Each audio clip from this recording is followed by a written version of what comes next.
Frères et sœurs, un malheureux processus de folklorisation a affecté l'image que nous nous faisons des mages d'Orient dont parle l'évangile de l'Épiphanie aujourd'hui. Notre Moyen-Âge en avait fait des rois quelque peu fabuleux venus de divers pays d'Orient censés représenter toutes les races de la terre. Et un processus plus récent les a fait déchoir au niveau de la galette des rois et de cette cérémonie sympathique mais peu liturgique qu'est le tirage des rois. Il faudrait nous mettre aujourd'hui à l'écoute de ce que représentaient les mages d'Orient pour l'Antiquité, pour comprendre l'importance de l'événement qui nous est rapporté aujourd'hui dans l'Évangile. Pensez que lorsque les Perses envahirent la Palestine au 7e siècle et qu'ils arrivèrent à Bethléem, ils y trouvèrent la basilique que Constantin avait fait construire 3 siècles auparavant sur le lieu de la grotte de la naissance du Christ. Ils y saccagèrent la basilique et ils y saccagèrent les mosaïques que Constantin avait fait faire et qui représentaient des scènes de la vie du Christ. Il n'y a qu'une seule mosaïque à laquelle ils ne touchèrent pas, c'est celle qui représente justement l'adoration des mages. Or, s'ils ne le firent pas, c'est que dans cette mosaïque, les mages étaient représentés justement comme des Perses, c'est-à-dire comme des membres du peuple de l'Iran ancien. Mage, en effet, pour toute l'Antiquité, est d'abord un nom propre. Il ne signifie ni un roi, ni un magicien, il signifie le prêtre, les prêtres de la religion de l'Iran ancien, la religion fondée par Zarathustra, le masdéisme. Les mages sont donc, dans le contexte de l'Antiquité, les mages qui viennent d'Orient, viennent donc de la Perse. Et il faut nous rendre compte de ce que pouvait représenter la Perse à l'époque du Christ pour comprendre le sens de l'évangile d'aujourd'hui. La Perse, c'est d'abord un peuple indo-européen qui partage la même langue, la même racine linguistique avec les Grecs, les Latins et les Germains en Occident, et aussi avec les Aryens du nord de l'Inde. Et toutes ces populations se caractérisent par une capacité linguistique à exprimer et à percevoir les profondeurs de ce que nous appelons la métaphysique, c'est-à-dire une approche de l'être du cosmos connue par la raison. Cette haute culture que l'on trouve en Grèce, que l'on trouve dans l'Iran ancien et que l'on trouve dans l'Inde du Nord, c'est aussi une grande religion en Iran, celle fondée justement par Zarathustra, et c'est une religion qui a eu certainement les perceptions les plus profondes en dehors de la révélation concernant le drame de la liberté humaine. Dans cette religion, on a perçu qu'il y avait dans le cosmos un combat, comme une tension dramatique entre la liberté bienfaisante de Dieu, créateur du monde, et la réponse que pouvaient en donner les esprits créés, qu'ils soient des anges supérieurs aux hommes ou les hommes eux-mêmes. Cela amènera cette religion à dévier plus tard dans ce que l'on appelle le dualisme, c'est-à-dire à poser un principe libre, mauvais, antagoniste et égal au principe bon divin. Mais cette évolution n'était pas encore achevée, loin de là, à l'époque du Christ. Et ce que cette religion portait en elle, c'était le désir d'une transformation des libertés créées capables d'entrer dans la bonté du Créateur, de répondre librement à la bonté du Créateur. Cette haute culture, cette haute religion correspondait aussi à un empire qui s'est étalé sur pratiquement 12 siècles d'histoire. Empire qui a envahi déjà la Grèce antique et qui ne s'éteindra qu'au 7e siècle de notre ère pour laisser la place à l'islam. Empire rival qu'Alexandre vaincra sans l'anéantir et qui, à l'époque du Christ, était en guerre quasi permanente avec l'Empire romain. C'étaient les deux grands empires rivaux, symétriques, jumeaux d'une certaine manière, qui se copiaient et s'imitaient l'un l'autre.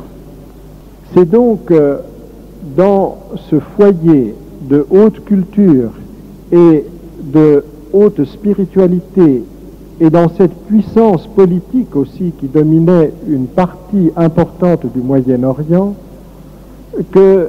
d'où sont sortis les mages.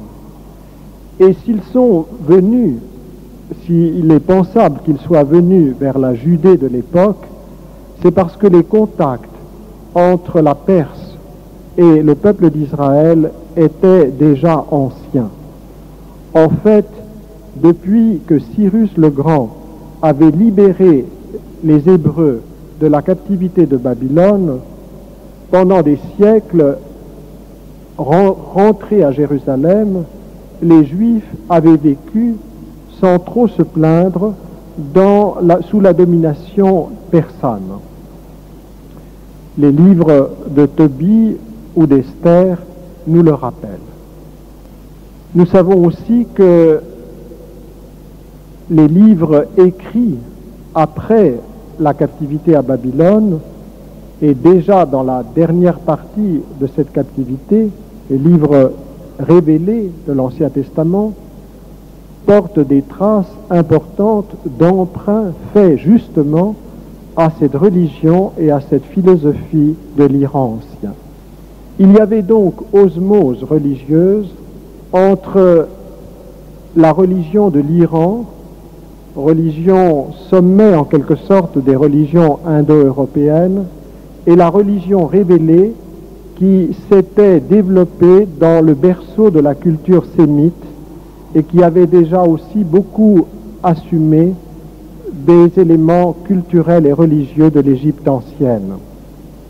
Et c'est justement les prêtres de cette religion qui viennent aujourd'hui vers l'enfant de Bethléem. Ils viennent car ils cherchent un sauveur, ils cherchent le sauveur du monde. En effet, dans cette religion, on avait perçu que la liberté mauvaise des hommes ne pourrait être convertie, transformée, arrachée à l'influence mauvaise d'une liberté angélique révoltée que par l'intervention divine d'un Rédempteur, d'un Sauveur qui viendrait à la fin des temps remettre les hommes dans la communion avec Dieu.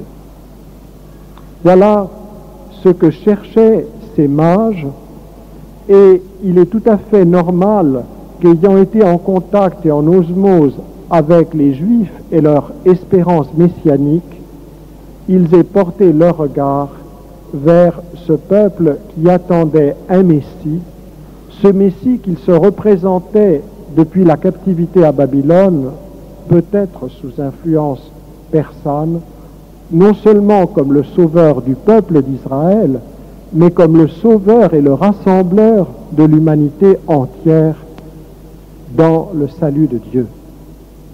Ces mages connaissaient parfaitement cette attente et cette espérance du peuple juif, dont beaucoup de communautés étaient en diaspora en Perse, et l'étoile qui les a guidés, quel qu'ait pu être le phénomène astronomique qu'ils aient pu observer, miraculeux ou naturel, peu importe, cette étoile symbolise l'espérance messianique d'Israël représentée par l'étoile de David, cet astre qui se lève en Jacob.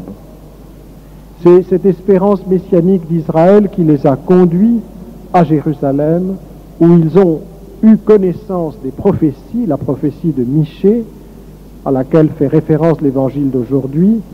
Guidés par cette prophétie, ils ont été vers Bethléem, et à Bethléem, ils ont trouvé cette petite ville toute bruissante de l'événement que les bergers avaient annoncé, qu'ils avaient vu et qu'ils avaient propagé dans la ville.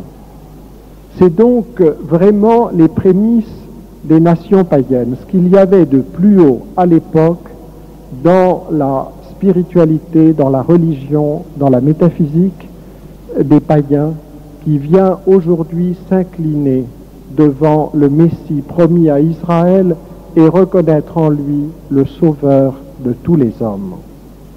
Voilà le sens de cet évangile, sens qui était parfaitement compréhensible pour l'Antiquité et qu'il est devenu moins pour nous.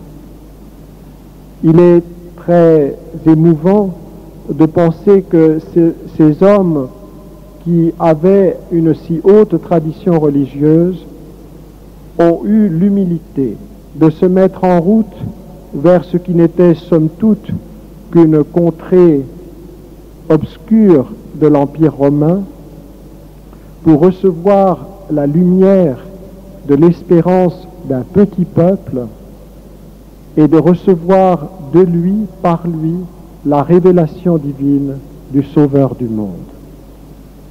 Voilà ce que nous disent les mages, voilà l'exemple qu'ils donnent en permanence aux hommes de tout temps. Pour que l'intelligence laissée à elle-même puisse arriver jusqu'à Dieu, elle a besoin de rencontrer l'espérance que Dieu a suscitée par sa promesse et passer par toute l'œuvre de Dieu dans ce que nous appelons l'Ancien Testament. On ne peut arriver au Christ qu'à travers tout ce que Dieu a fait dans le peuple d'Israël pour préparer cette incarnation qui donnerait le Sauveur de tous les hommes.